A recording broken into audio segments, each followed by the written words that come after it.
ស្វាគមន៍កម្មវិធី The Voice Cambodia វគ្គ Live Show សប្តាហ៍ទី1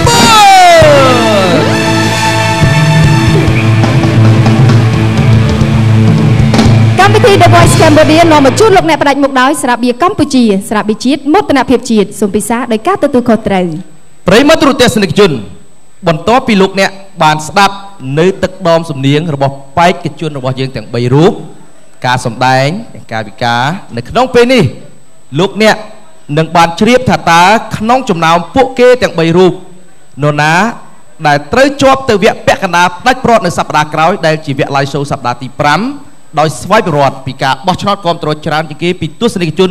ទូទាំងព្រះរាជាណាចក្រកម្ពុជាដូច្នេះមិនដឹងថាតើបេក្ខជនសយរតនៈបេក្ខនារីសុវណ្ណិតាឬក៏បេក្ខជនអឿមរុនពីក្រុមការងាររបស់យើងខ្ញុំបានសរុបបន្ទុកនិងបានសរុបការបោះឆ្នោតគាំទ្រសូមយកលទ្ធផលដើម្បីប្រកាសជូនសូមអរគុណ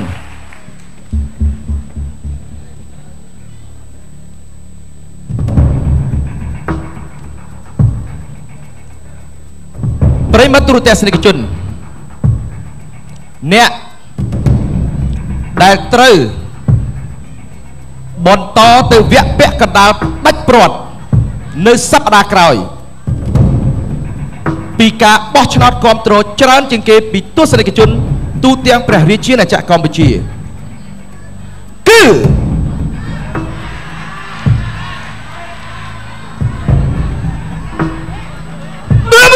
អបអរសាទរ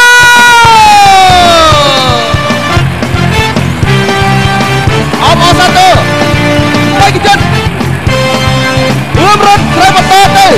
វគ្គ Live Show សប្តាហ៍ទី5គឺជាវគ្គពាក់កណ្ដាលផ្ដាច់ព្រាត់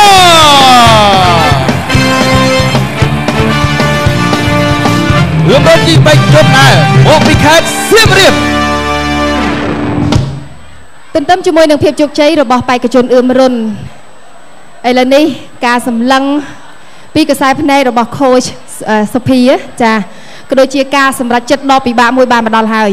សំទុកតួនាទីនេះក្នុងការសម្រេចចិត្តថាតើក្នុងចំណោមអ្នកទាំងពីរមួយរូបណាដែលអាចបន្តទៅកាន់សប្តាហ៍ក្រោយទៀតសូមជើញ Coach សុភាចាអរគុណជាពិសេសបើតាមតាពិតទៅអ្នកទាំងពីរគឺសុទ្ធតែមានសម្លេងល្អដូចគ្នាមិនតែប៉ុណ្ណោះមានសមត្ថភាពខ្លាំងដូចគ្នាប៉ុន្តែនេះទស្សនិកជនគាត់ជាអ្នកបោះឆ្នោតហើយគាត់ជាអ្នកវោតស្រាប់នឹងខ្ញុំផ្ទាល់ប្រកាសជាមានភាពសោកស្ដាយចំពោះបេក្ខជនដែលល្អមួយរូបដែលនៅហើយនឹងអ្នកដែលទៅវាជាការសម្រេចចិត្តមួយដ៏ពិបាកដូច្នេះនាងខ្ញុំ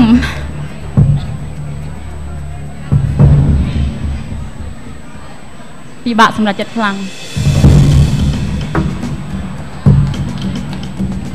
ព្រោះអ្នកទាំងពីរសុទ្ធតែល្អដូចគ្នាមានសមត្ថភាពដូចគ្នាមិនតែប៉ុណ្ណោះដាក់បទចម្រៀងណាក៏អ្នកទាំងពីរមកដែរតដែរនាងខ្ញុំសោកស្ដាយ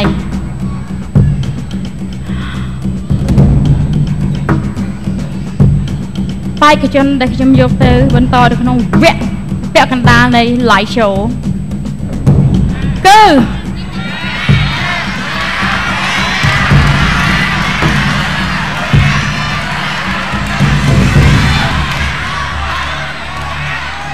រតនៈ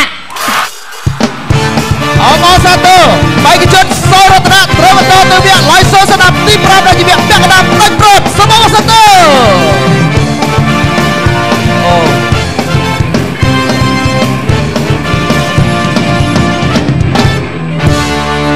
សូមចូលរួមសោកស្ដាយនីតាបាទប៉ុន្តែយ៉ាងណានីតាធ្វើឲ្យទស្សនិកជនបាទជាច្រើនពេញចិត្តនៅទឹកដមសំនៀងរបស់នីតាហើយជាពិសេសការសម្ដែងនៅក្នុងថ្ងៃនេះរឹតតែល្អបាទជាងសប្តាហ៍មុនទៀតនីតាមានអ្វីចង់និយាយទៅកាន់ប្រិយមិត្តទូរទស្សនិកជនបាទសូមអញ្ជើញនីតាបាទចាអរគុណហើយថ្ងៃនេះក៏នាងខ្ញុំសូមអរគុណដល់ខូចទាំង4ចាដែលតែងតែបង្ហាញសម្រាប់រួមនាងខ្ញុំអរគុណដល់ទស្សនិកជនទាំងទស្សនានៅទីនេះផ្ទាល់តែនៅតាមគេឋានដែលបានជួយគ្រប់គ្រងនាងខ្ញុំតាំងពី វគ្គដំបូងមកដល់សប្តាហ៍ទី4នេះ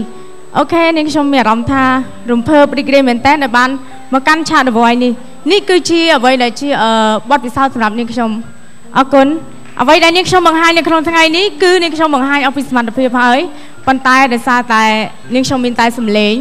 ដូច្នេះគឺការអាណិតពីទស្សនិកជនគឺនាងខ្ញុំអត់មានអរគុណប៉ុន្តែមិនអីទេនាងខ្ញុំនៅតែសប្បាយរីករាយមែនតើដែលនាងខ្ញុំបានមកចូលរួមនៅក្នុងកម្មវិធី The Voice Comedy នេះអរគុណចាអរគុណច្រើននីតាអរគុណនីតាបានបង្ហាញអំពីទឹកចិត្តនៃការចូលរួមនៅក្នុងកម្មវិធី The Voice Cambodia តាមពិតទៅនៅក្នុងកម្មវិធីជាពិសេសខូចសុភាកំពុងតែបាទមានទឹកចិត្តមួយពិបាកតានតឹងមែនទែនដោយសារតែគាត់បានរស់នៅជាមួយនឹងបេក្ខជនបេក្ខនារីបាទជាច្រើនរយៈពេលមកហើយគាត់មកដល់ក្នុងវគ្គនេះមិនចង់ឲ្យបាត់បង់នរណាទេចាព្រោះពួកគាត់សុទ្ធតែជាអ្នកដែលមានសមត្ថភាពដូចគ្នាប៉ុន្តែកម្មវិធីត្រូវតម្រូវឲ្យមានម្នាក់ចាក់ចេញពីកម្មវិធីចាជាការពិតទោះបីថ្ងៃនេះសុវណ្ណិតាបានចាក់ចេញពីកម្មវិធីរបស់យើងក៏ពិតមែនប៉ុន្តែភាពក្លាហានរបស់សុវណ្ណិតាដែលជាបេក្ខនារីមួយរូបនៅក្នុងថ្ងៃនេះបានឆ្លុះបញ្ចាំងឲ្យឃើញពីទឹកចិត្តការស្រឡាញ់ក្នុងវិស័យសិល្បៈជឿជាក់តាមរយៈកម្មវិធី The Voice Cambodia ជឿជាក់ថាបេក្ខជនបេក្ខនារីគ្រប់រូបត្រូវតែមោះមុតបំពេញនៅមហិច្ឆតារបស់ខ្លួនបាទប្រិយមិត្តទូរទស្សនិកជននៅក្នុងវគ្គក្រោយនេះគឺជាការបង្ហាញនូវសមត្ថភាពរបស់បេក្ខជនដែលជាកូនក្រុមរបស់ខូចមួយរូបទៀតប៉ុន្តែមុននឹងជួបពីកម្មវិធីសូមការអនុញ្ញាតសម្រាប់បន្តិចសិ